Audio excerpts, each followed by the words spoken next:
সম্মানিত শিক্ষক মণ্ডলীগণ, আসসালামু আলাইকুম। ওয়েব বাজার বিডির পক্ষ থেকে আন্তরিক অভিনন্দন ও শুভেচ্ছা। ক্যাম্পাস যে থিমটি বা ওয়েবসাইটটি যে সকল শিক্ষকগণ ব্যবহার করতেছেন শিক্ষা প্রতিষ্ঠানের জন্য, আজকের এই ভিডিওতে বা আজকে আমি দেখাবো যে কিভাবে মেইন যে সিস্টেমগুলো আছে এগুলো আপনারা অ্যাড করবেন কিভাবে, আমি এই ভিডিওর মাধ্যমে সেটা দেখিয়ে দেব। তো চলুন আমরা প্রথমে ড্যাশবোর্ডে যাই। তো ড্যাশবোর্ডে যাওয়ার পরে আমাদের এখানে অনেকগুলা পোস্ট টাইপ আছে। এই পোস্ট টাইপগুলোই আসছে আমাদের এখানে শো করতেছে। তো এখানে কিছু কাস্টম সিটিং আছে, সেই কাস্টম সিটিংগুলো আমরা দেখে নেব। এখানে কাস্টমাইজে যদি যাই, এখানে অনেকগুলো সেটআপ আছে যেগুলো আপনাদের প্রতিষ্ঠানের জন্য যায়, সেগুলো এখানে আপনারা সেটআপ দিয়ে নেন। কিছু আইকন আছে, লগইন আছে। এখানে আপনাদের প্রতিষ্ঠানের কিভাবে লিঙ্কগুলো করবেন, এই লিঙ্কগুলো ক্লিক করলে ওই ওয়েবসাইটে নিয়ে যাবে, সেটা কিভাবে করবেন দেখুন। আমার এখানে আমি যে ওয়েবসাইটের এখানে অ্যাডমিন প্যানেলটা আছি, এখানেও অ্যাডমিন প্যানেল দেখা যাচ্ছে। তাহলে কি করবেন, আপনি অ্যাডমিন প্যানেলটা কপি করেন, কপি করে কাস্টমাইজে দেখেন এক্সট্রা বাটন লিঙ্ক আছে এখানে, এই যে এক্সট্রা বাটন লিঙ্ক। তো এখানে সর্বপ্রথম যে বাটনটা আছে সেই বাটনে আমি এখানে কি করব, এটা কপি করে পেস্ট করলাম। তাহলে আমার এটা বাটনটা এখানে হয়ে গেল এবং এটা আমি পাবলিশ বাটনে ক্লিক, আমি যদি এটা রিলোড দেই আমরা দেখুন এখানে যদি আমি এখন ক্লিক করি তাহলে কি হবে, আমার সেই কাঙ্ক্ষিত ড্যাশবোর্ডে নিয়ে যাবে। এরপরে ইউজার যে সিস্টেমটা আছে এখানে ইউজার লগইন, তাহলে ইউজার লগইন এখানে দেখুন ইউজার লগইন, এখানে রাইট বাটন ক্লিক করব, কপি লিঙ্ক অ্যাড্রেস এটা ক্লিক করব। এরপরে আমি ইউজার লগইনের এখানে এই যে হ্যাশ দেওয়া আছে এই জায়গায় কপি করছিলাম, এখন পেস্ট করব, কন্ট্রোল ভি চাপ দিয়ে পেস্ট করব। এরপর পাবলিশ বাটনে ক্লিক করব। এখন যদি এটা রিলোড দেই তাহলে আমার এখানে ইউজারটাও এখন ক্লিক করলে আমাকে ইউজার প্যানেলে নিয়ে যাবে। দেখুন সম্মানিত শিক্ষক মণ্ডলী, এভাবে লিঙ্কগুলো আপনাকে করে নিতে হবে। এই যে এখানে দেখুন জেএসসি, এসএসসি, হ্যাঁ এসএসসির ফলাফল এগুলো কোথায় আছে আপনারা এখানে খুঁজুন একটু, এখানে খুঁজলেই কিন্তু পাবেন।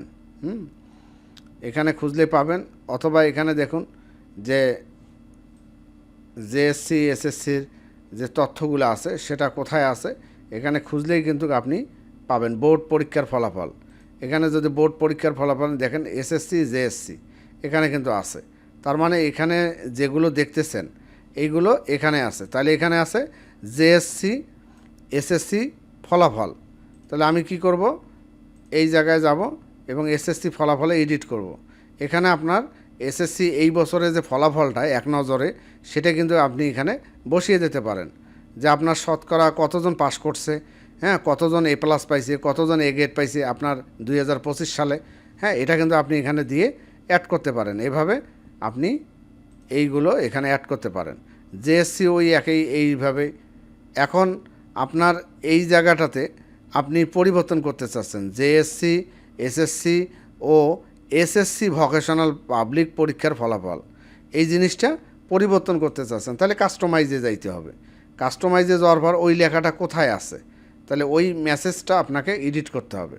ওই মেসেজটা আপনার যেখানে আছে সেটা কিন্তু আপনি এখানে কি করবেন, চেক করবেন কোথায় আছে। আপনি কিন্তু চেক করলেই এটা পাবেন, এখানে চেক করলেই আপনারা ওই জিনিসগুলো কিন্তু পাবেন, সবগুলো আছে এখানে। জাস্ট একটু খুঁজে নেবেন, এই দেখেন এখানে আছে, হ্যাঁ এখানে এই অপশনগুলো কিন্তু আছে।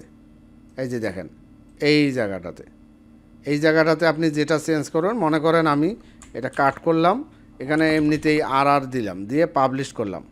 পাবলিশ করে এখন যদি রিলোড দেই, সম্মানিত শিক্ষক মণ্ডলীগণ, আমি আপনাদেরকে দেখানোর জন্য ভিডিওটি লম্বা হলেও তারপর দেখুন, এখন দেখুন এই জায়গাটাতে আর চলে আসছে। তাহলে আপনি এখানে যা দেবেন তাই কিন্তু চলে আসবে। অতএব আপনি যে ওয়েবসাইটটি নিয়েছেন এই ওয়েবসাইটটি কিন্তু আপনাকে আপডেট করতে হবে। প্রতিনিয়ত তথ্যগুলো আপনি দেখবেন, হ্যাঁ দেখে দেখে আপডেট করবেন। এই যে কাস্টমাইজটা প্রতিটা মেনু আপনি ক্লিক করবেন, যেটা যেটা আপনার পছন্দ হয়, যেটা যেটা আপনার দরকার সেগুলো আপনি আপডেট করে নেবেন। তার মানে ফেসবুকের পেজ লিঙ্কটি এখানে আপনার না, তার মানে আপনি আপনারটা দেন, দিয়ে পাবলিশ দেন। এরপর চলে আসেন ইউটিউব চ্যানেলের লিঙ্ক আপনি আপনারটা দেন, ঠিক আছে। তারপরে এখানে হোয়াটসঅ্যাপস যে নাম্বারটা আছে সে নাম্বারটা আপনি দেন। এখানে হোয়াটসঅ্যাপসের লিঙ্ক কিভাবে করে এনে এখানে দেয় সেটা আপনি দিয়ে এখানে লিঙ্ক করে দেবেন। চাইলে আপনি এটা বন্ধ করে রাখতে পারেন। আপনার বাণী, তারপর স্লাইডার ব্যানার, বাণী, শিক্ষক বিন্দু, পরিচালনা পর্ষদ, হ্যাঁ, এগুলো কিন্তু আপনি এইখান থেকে পরিবর্তন করবেন, ঠিক আছে। এখানে পরিবর্তন করবেন, পরিবর্তন করলেই আপনার এখানেও পরিবর্তন হয়ে যাবে নোটিশগুলো। হ্যাঁ, যেটা যেটা দরকার আপনি এখানে বাংলায় আছে, ইংলিশে করতে পারেন। মেনু, এখানে মেনুতে যদি যান, এই যে মেনুতে যে আপনার যেটা পছন্দ না সেটা আপনি কি করবেন, এখানে আছে দেখুন আমাদের সম্পর্কে এখানে আপনি ইংলিশে লেখেন অ্যাবাউট আস দিয়ে পাবলিশ সেভ অ্যাজ দেন, তাহলে এটা ইংলিশে হয়ে যাবে। ইংলিশ করাও সহজ। হ্যাঁ, তো ধন্যবাদ সবাইকে, ভালো থাকবেন, আল্লাহ হাফেজ।